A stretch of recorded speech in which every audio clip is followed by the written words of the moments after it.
Well, welcome to the Joe Cortez Show here in Las Vegas, Nevada, the entertainment and the boxing capital of the world.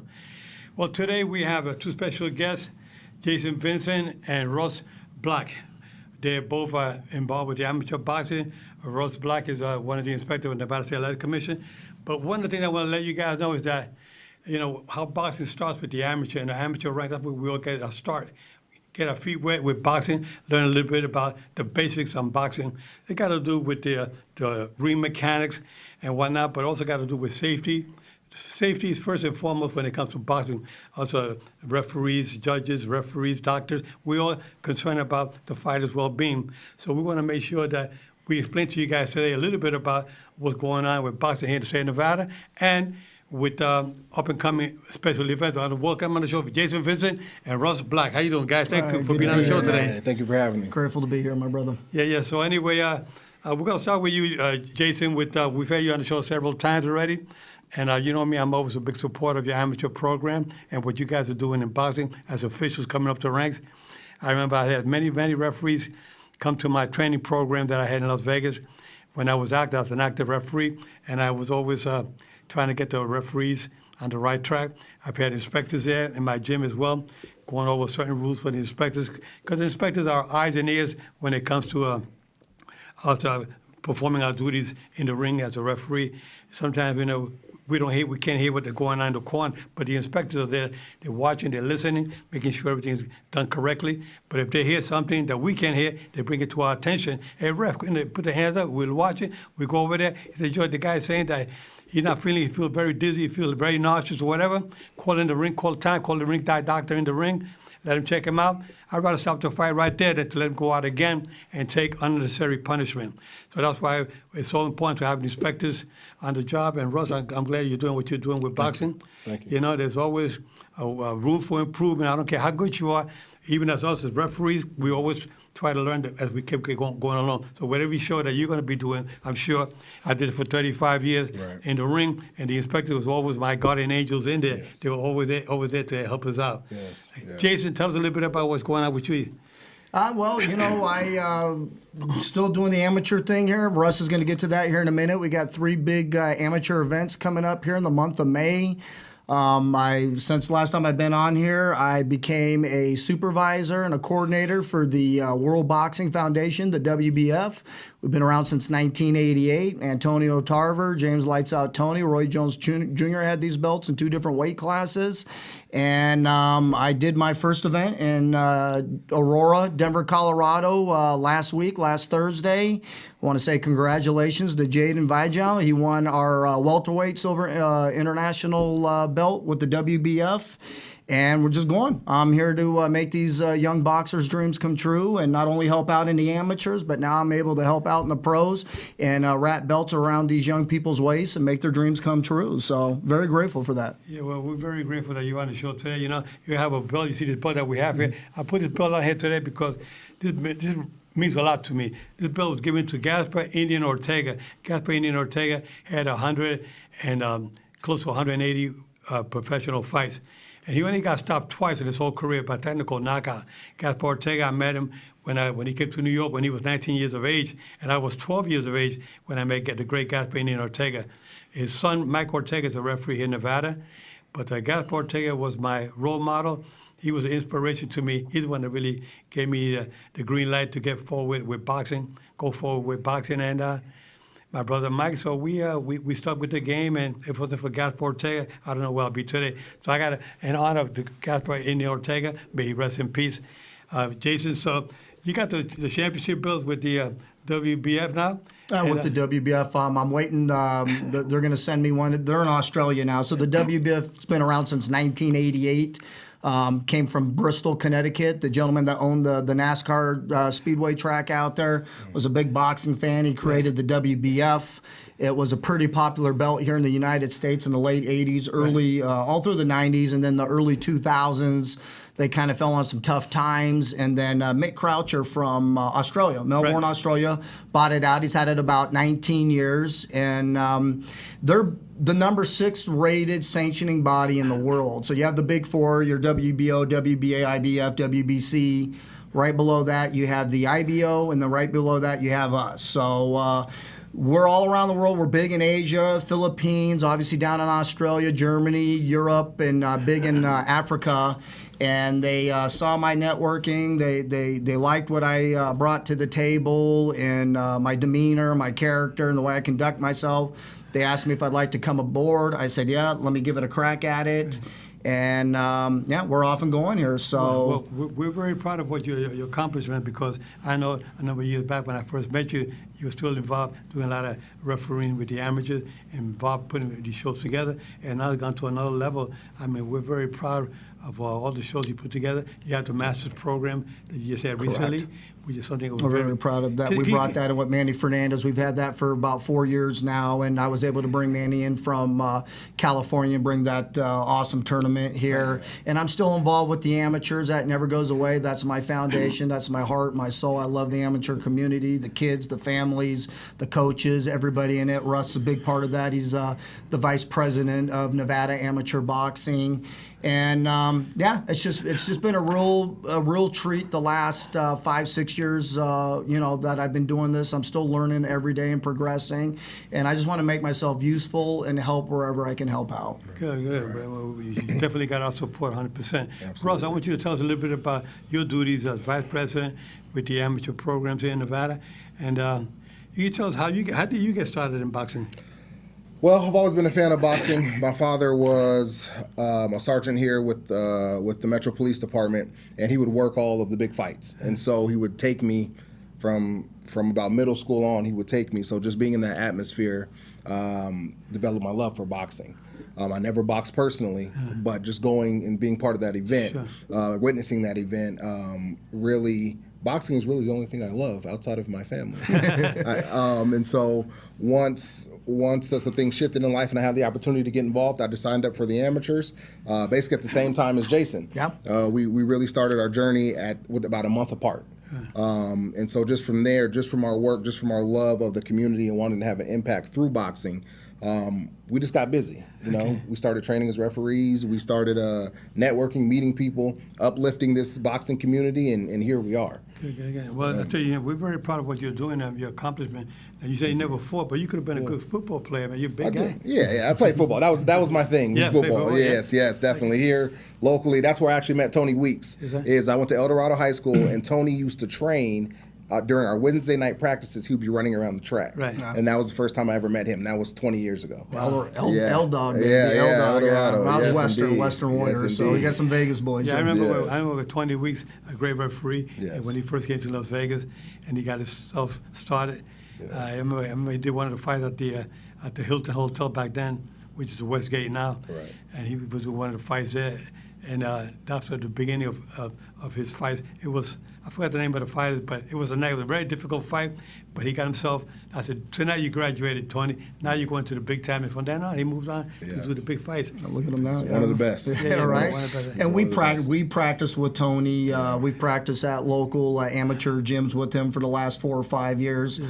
He's taken us under his wings and given us pointers when we first started refereeing. And the same with Kenny Bayless and Celestino Ruiz and Robert Oil and Mr. Bird. And, and if I'm forgetting anybody, all those guys, Richard Steele, have taken us. We've been very fortunate to kind of grow up in this city with boxing, because there's a lot of people that have laid the groundwork. And if you go in with a good attitude and they see you have passion for it and you really care, they're gonna let you pick their brain a little bit and share some of their knowledge and wisdom with you. We've been grateful for that. We're very, very glad to see that you guys are moving up the ranks real nice. You guys are still young, and really you can give a lot to boxing. But I can see that boxing is back on the rise again. Boxing has peaks and valleys. There's good times and bad times. Back when I started refereeing back in '77, and I was about 33 years of age, if I recall. And that was when I first turned pro. And it was the beginning back in New York, then in New Jersey. And from then on, I started doing championship fights. But I tell you, what you guys are doing, I'm so proud of you guys, because not every state has a group of individuals like we have here in Nevada. Right. You guys have the cream of the crop here, the best, some of the best officials. We got great officials in California and other states, Arizona and New Jersey and New York City. A lot of officials around the country. Right. And that's what I like to see, harmony among our officials. And I want to see eventually where one day we can all be unified rules with everybody, because they have the unified rules, ABCs, the ABC rule, yeah. and We're that's both what- certified ABC. Yeah, Yeah. that's good to have. But I want to see how many across the board with everybody, because some states may have a standing A count, some states don't. Yeah. Some states they have to. You can call it the doctor can stop the fight.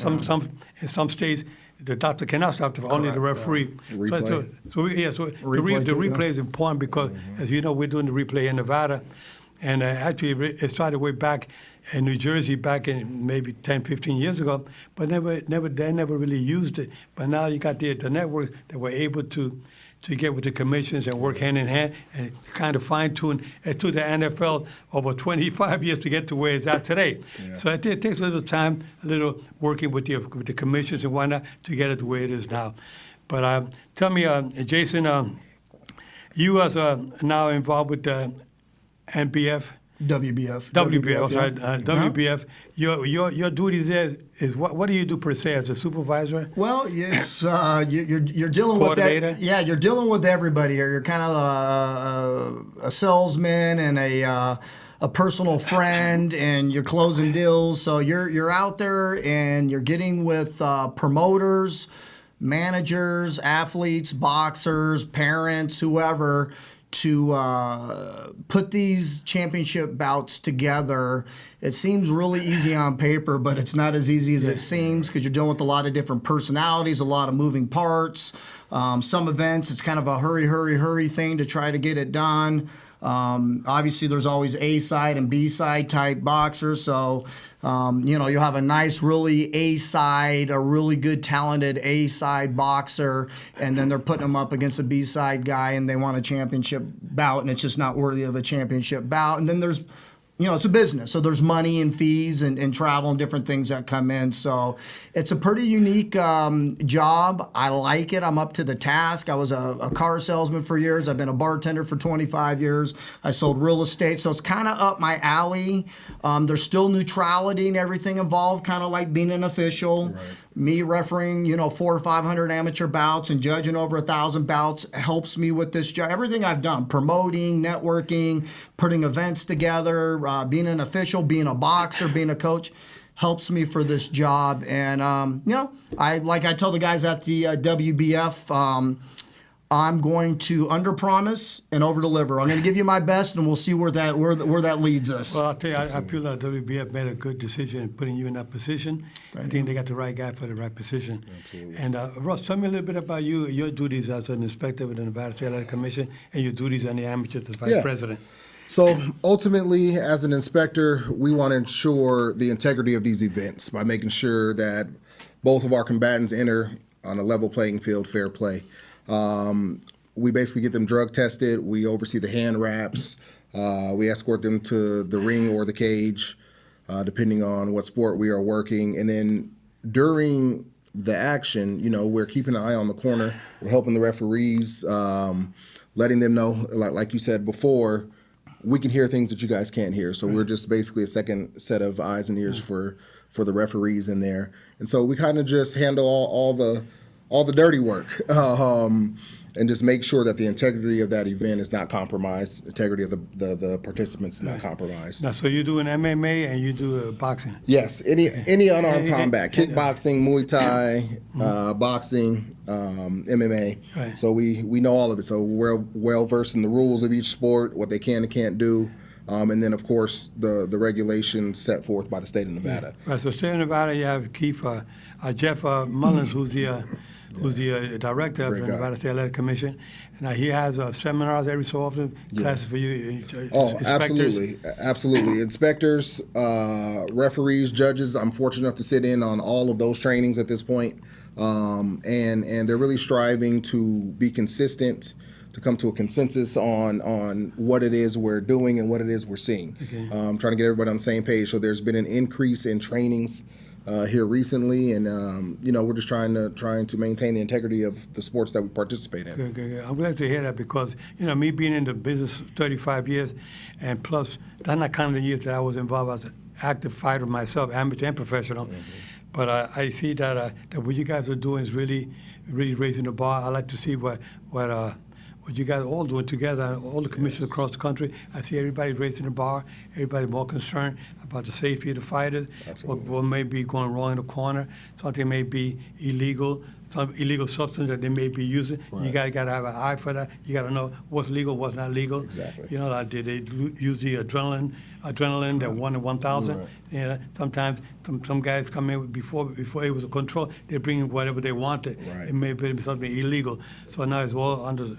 Yeah. Protecting the fighter too. You know, Absolutely. a coach wants to stop the bout or something. The ref doesn't hear. It's 20,000 people in the stadium, and you got the inspector there to get up there and start waving it off and save, protect the athlete And too. the thing is also is that you have all these fighters from different parts of the world. Absolutely. Correct. And they have different languages. That's why it's so important to have an interpreter in the corner to make sure that if a fighter's saying he's not feeling good about something, he may be saying in Russian or in Spanish or other language that you may not understand. You got to make sure you have somebody in that corner.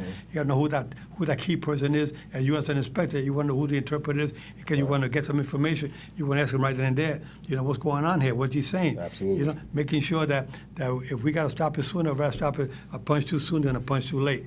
As inspector's a hugely important job, and as a referee, obviously it's a teamwork. Everybody inside that field of play, whether it's a supervisor or the replay official or a timekeeper. But I really think, me personally, being a fight fan, I watching fight and being in the ring and the amateurs and all that, a referee and an inspector go hand in hand. I mean, you guys should be communicating constantly. It's important that the inspector, the referee, and the ringside doctor, those three individuals got to be definitely, in contact with one another, making sure, because if you need the doctor to evaluate a fighter who took a blow and he walks back to his corner and not 100%, you can see he's a little bit not coherent 100%. Right. You want to make sure that when he gets to that corner, that you evaluate his condition. The doctor, quality the doctor comes in to evaluate the condition, and the doctor will looking at him and will make sure that the interpreter is interpreting properly to the doctor what he's saying, and making sure that the inspector and the referee that is there, they're making sure that if you have to stop it right then and there, you stop it right then and there. Right. I've seen fight where they let him go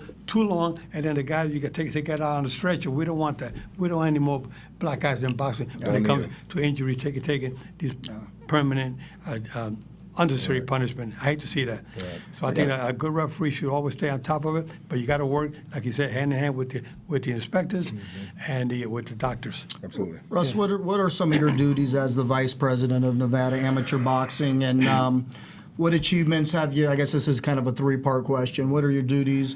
What are the achievements that you've done so far that you're pretty proud of? And where do you see amateurs going? This is an election year for amateur boxing, so we at the end of the year we will have new elections. Where do you see amateurs going in the future? I guess four-part. And are you gonna announce your candidacy here right now today for a new position? But I'll let you go ahead and gives you a little something to talk about there. So being the vice president is a unique position because you're really only charged with picking up the duties in the absence of the president, right? So as far as the bylaws go, that is really what your duty is. So wherever they need you to step in for the president, you do that. You sit as the head of every committee, disciplinary committee, fundraising committee, all the different committees that you have. Vice president serves as the head of those. What we're really focused on in the last year of our current term, and I want to take a moment to acknowledge Mallory Triplett because she is really the glue of amateur boxing in Nevada. She has years of experience and the foresight to kind of help us avoid any pitfalls. So I work hand in hand with her. Sponsorships is kind of what we're focused on now to get some money coming into our LBC to do seminars, to do trainings, to get nutritionists on board, mental health counselors, money management and marketing teams, so we can guide For the athletes, our young athletes. Yeah. Yes. So they'll know how to market themselves if they decide to continue on in this path. And really, I just look to, same like you, I just look to have a positive impact on everybody we come across. And we talk to people all day long from this LBC. And couple things that we've done so far. I'll let you go ahead and address it real quick. As far as the free medicals for our athletes there, and then also the reimbursement through the Nevada State Athletic Commission for our physicians, amateur doctors at our events. Yes. So at this point, every boxer in Nevada has access to their free annual physicals. It's huge. You have to get an annual physical in order to maintain your registration and participate in events here. So thank you to Pro-Am Sports Med. They are the ones that are offering the free physical. So anybody in the state of Nevada that is a registered USA Boxing member, you can go there for your free annual physical. Just let them know that you are registered and that is taken care of free of charge. Again, spearheaded, Mallory really kind of brought this all together, and we closed the deal for that. And then what was the other one? The physicians. Yeah, it's the reimbursement. And again, that's been years in the making, and now it is approved. So thank you to the Athletic Commission and Mallory for those things as well.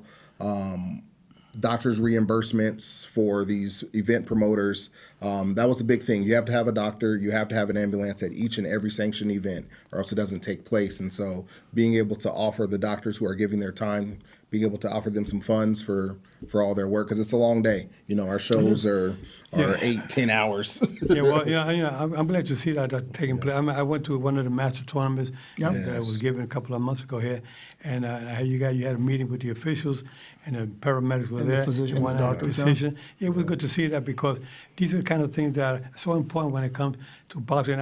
And we try to represent all the states around the whole country. We want the states in different parts of the United States to learn and see what we're doing. You know, we try to do it the right way, to making sure that these fighters, when they retire from boxing, it is a sport. We know it's the hurt business, whether MMA or boxing, whatever, but we want to make sure that when you leave the sport, you leave good and sound. Right. Some fighters, back in the old days, would take unnecessary punishment, and then they get the CAT scan, then have the doctors doing the right kind of job. Now they're all trained to all be on the same page, to making sure that your fighter is in good condition prior to the fight and after the fight. So we have all these post-fight physicals that are done as well in the amateurs and the pros. Amateurs, you got to see the doctor as soon as you get out of the ring. You go right to the physician. Yeah, which is so important, because a lot of states, the fighters they fight, they get their trophy, the medal, or whatever, and the belt, and they go home. No, here in Nevada, you have to get your post-fight physical again, making sure you're okay. Especially if you got stopped in the fight, you want to making sure that you're in good condition, good and sound to go home. And if something is not right, they give you a list of things that you should follow, a protocol in case you're not feeling well when you go home. What should you do? And a lot of things that we have to making sure that a lot of these individuals that don't speak the language, that they understand. I want to see if we can make something official through the Nevada State Athletic Commission, and hopefully through you as Vice President, that we have a list that we can give to them in different languages, so they can read in case something is they're not feeling good about, whether they feel nauseous, dizziness, or something when they go home, that they follow this and follow with emergency. And you had mentioned that at the Masters event, and I never really thought of that. Just like when you go donate blood or something, they have you stay an extra 15 or 20 minutes. Right. And that's something I meant to address with you too, but we should have some kind of protocol where you need to stay in the building for a half hour, whatever it is, whatever the time limit is, to make sure, just like you guys do. Like we do with the pros. You do in the pros as an inspector. We can't leave that fighter until that fighter has been cleared. We have medical rechecks, 30-minute rechecks. There's definitely that protocol in the pros that we should look into adopting. Because back in the days when I first got to Nevada here, back in 1992, I think I did a fight here with Robert Wangila against a fighter named Fernandez. And I remember it was 1994, and it took place at the Aladdin Hotel. No longer there, now I think it's Planet Hollywood. So there was a fight that night that I was refereeing, and Robert Wangila and Fernandez were fighting a good battle. Nobody had gotten knocked down. In the last round, Wangila got dropped and from an uppercut, and he went to grab his opponent. He grabbed his opponent to hold on. Like you have to, when you're hurt, you hold your opponent, and Fernandez pushed him up, and he went down. I said, no knockdown, but I know he was hurt, but he got pushed out. So when he got up, I said, no knockdown, but I looked at him close. But when he got hit with a bunch of punches up against the rope, about 3 or 4 punches, I jumped in and stopped it. And the people were booing me. Well, man, Joe. He said, Joe, I'm okay. Ref, I'm okay. Why you stopping the fight? The doctor checked him in the ring, and he was okay. They fans were booing the hell out of me because I stopped the fight. They thought you stopped it too early. Yeah, they thought I stopped it too early. Anyway, 15 minutes later, the show was over. 15 minutes later, they come running out of the dressing room. This guy is having seizures back in the dressing room. Robert Wangila, former Olympic champion from Kenya. And he was not feeling good, and then the doctor was already on his way home. He was not on his way, he was in the parking lot. That's why, so that day on, the doctor had to stay on the premises. Correct. And went to the fire at least half hour before they changed the ruling for the safety. Anyway, the doctor checked him out, Dr. Dr. Campana, and he checked him out. He told me, Joe, he's okay. And everybody said, he's okay, Joe. The fans were booing the hell out of me. But when they came running out of the dressing room looking for the doctor. He wasn't okay. He wasn't okay. So they had at the time, we had the beepers. Yeah, They had a beep, beeper. beep, and the doctor beep, came in. he came back. He was still in the parking lot. He came back, and then they called the ambulance, and they rushed him to the hospital. And I went home, and I took a shower. I went right to the hospital. And they said, I went inside, and I was waiting with the family outside, waiting, the trainers, the manager, everybody's outside waiting in the emergency room. And I remember when I saw Dr. Campana come out from the surgery room, I could see a look in his face, and I walked up there and said, Doc, how's he doing? He said, Joe, he doesn't look too good. Doesn't look good. And 2 days later, he passed away, you see?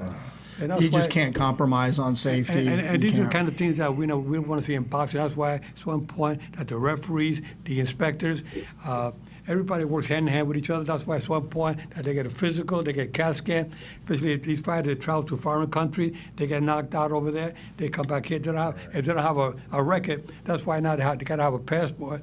And thank God for the social media, we're able to know who fought last night in Australia, what was the outcome. Before that, we didn't know it back in those days. But now we have the luxury of be able to find out information, the sooner the better, because that'll help these fighters live a better life. But Joe, we have a couple events coming up. Do you mind if Russ? yeah, We got a let's couple go. amateur events coming up. Russ is going to give you some details on it. Definitely. Let me just say that if you've never been to an amateur boxing show, please come to an amateur boxing show, and you will become a boxing fan. Please come support us. Yes. It is amazing to see the energy of these youth that put in so much time, energy, and effort, and show a lot of determination and dedication to this. So we have coming up beginning on May the 6th at Richard Steele's. He has a Cinco de Mayo show. It's going to begin at noon. Following that, May 12th, 13th, and 14th, title invitational tournament at the Westgate Hotel. We have over 820 boxers registered for That's that amazing. 3-day event. If you want to go to that too, Joe, we got a couple coming. 3 days, 4 rings, beginning at noon each day. That is very much like a pro atmosphere. You get that same energy because there's so many people in there. Pick a day, any day. And 830 athletes, Yeah. that's just as much or even more that you would get at a national USA boxing event. Correct. That's huge. Correct. Because USA boxing events usually have minimum 3, but they'll have 4 or 5 rings. So that's that type of level when you have that many athletes. And we could have had more. We had to shut it down. We had to shut it down. We had to shut it down. We shut it down yesterday, and it was scheduled to stay open until May 1st, and we just couldn't because there's just so many So I mean, athletes so registered. this fight's coming from all over the country. All over the Hawaii, country. New yeah. York, the Southwest, California, New Mexico, So this is like a national everywhere. championship? We can't use the term national championship because that's reserved for USA Boxing's Olympic national championship tournaments, but it is just as big and the magnitude is just as huge as those tournaments. It's a tournament of champions, as far as I'm is. concerned. It is. The It guys, is. These all come. I want to tell you guys, once again, it's a pleasure having you on the show, because it's not every day we get to our fans to know what's going on with amateur boxing here in Las Vegas. And, of course, you do your duty as an inspector. Yes. We're very glad that you came on the show today, Russ. Thank you. Because we want the fans to know that there's a lot goes on behind the scenes, Yes. with boxing, not just what goes on inside the ring, is what goes outside the ring. And prior to the fight and after the show, a lot of things will go on, but we want to make sure that you got to get informed from the best commission in the country, the Nevada State Athletic Commission, Absolutely. and the best amateur program. And now that Jason is involved with the WBF. WBF. We're going to bring these championship bouts here. And one thing too, with me being out there in the field, out there in the trenches, out in the bush, I'm meeting a lot of these promoters that do amateur and pro shows, and with our some of our connections at the commission, I want to start bringing. A lot of them want to come back out here and start doing those medium level shows like we used to, boxing at the Showboat and the Hacienda and the Aladdin and the Texas Station and the Orleans. These guys want to come back here and do shows here too. Well, this is what we want. try to do it for Nevada, try to bring boxing back to where it was back in the 70s and the 80s. Correct. So we're going to be doing that. So I said it's going to be coming in the very near future. With that said, guys, we'll catch you next week. Thank you, Russ and Thank you. Jason, for being on Grateful the show. to be here, man. Grateful to be here. It's a Thank pleasure. you. Keep your guards up at all time. Remember, we're fair, we're firm. We love you guys. Take care. God bless.